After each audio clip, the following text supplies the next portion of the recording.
The arrival of September heralds the start of autumn, but that doesn't mean there aren't loads of seeds that you can be sowing this month. So this is what I'll be sowing in the She Grows Veg trial garden, and hopefully it will give you some inspiration as to what you can be sowing this month for your garden.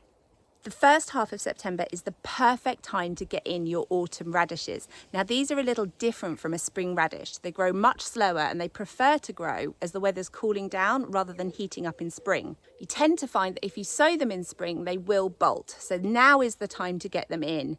And they're really, really cold hardy. So when the frost hits, don't worry. These are just going to carry on slowly maturing and give you really beautiful, punchy radishes in the start of winter. And we've just launched 2 amazing new varieties of this. So we've got pink and purple pussycat, which believe me, very much live up to their name colour-wise.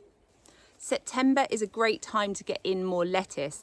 I did sow lettuce last month and that's going to go and get planted out in the garden. But this lot will get sown into module trays and will get planted into the polytunnel when these tomatoes come out.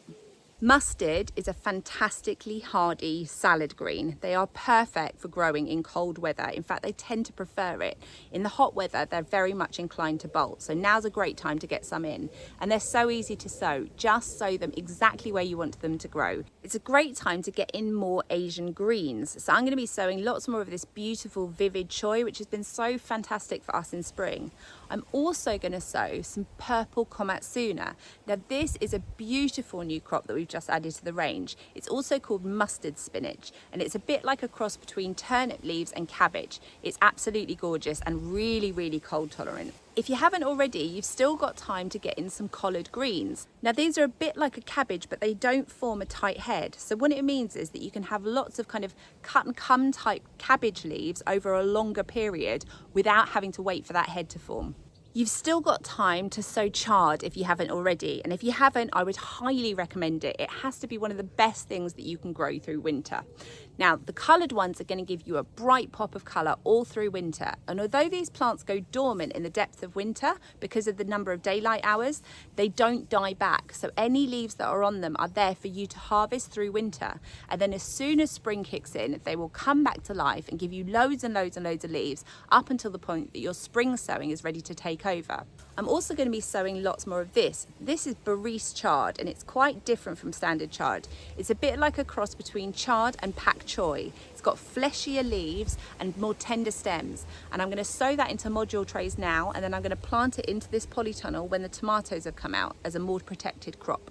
September's also the first month that you can sow your broad beans and peas for overwintering. Now I would probably wait to the second half of the month to get these in because otherwise they're going to take off too fast in the heat and they're going to get ahead of themselves before you want them to.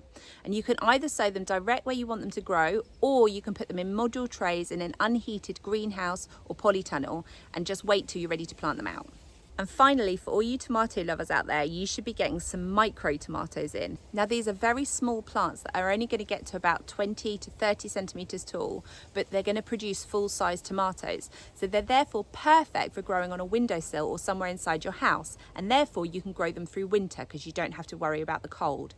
What you do have to bear in mind is that from about the end of October onwards, there is not going to be sufficient daylight hours for these to continue actively growing. So if you're going to be growing micro tomatoes, or for that matter, anything else inside the house, from that point onwards, you need to put a grow light on it.